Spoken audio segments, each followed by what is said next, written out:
స్పందన టీవీ తెలుగుకి స్వాగతం. నిజాయితీగా ఉండు కానీ నిశ్శబ్దంగా ఉండ. శిథిలావస్థలో రామలింగేశ్వర ఆలయం. మహబూబాబాద్ జిల్లా తొర్రూర్ మండలంలోని మాటేడు గ్రామంలో స్థానిక రామలింగేశ్వర స్వామి దేవాలయం శిథిలావస్థలో ఉంది.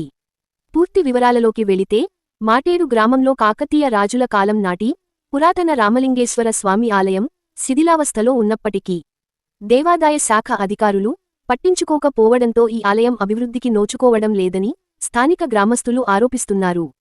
కేవలం శివరాత్రి లాంటి పండుగల సమయంలోనే తప్ప మిగతా రోజుల్లో ఆలయాన్ని పట్టించుకున్న దాఖలాలు లేవని, ఈ ఆలయానికి సంబంధించి దేవుని మాన్యం ఎకరాల కొద్దీ ఉన్నప్పటికీ అభివృద్ధికి నోచుకోకపోవడం బాధాకరమని పేర్కొంటూ, దేవాలయం చుట్టుపక్కల చెత్తాచెదారంతో నిండి ఉందంటూ, ఇప్పటికైనా సంబంధిత దేవాదాయ శాఖ అధికారులు వెంటనే స్పందించి శిథిలావస్థలో ఉన్న ఆలయాన్ని పునర్నిర్మాణం చేపట్టి అభివృద్ధికి తోడ్పడాలని గ్రామస్తులు భక్తులు కోరుకుంటున్నారు.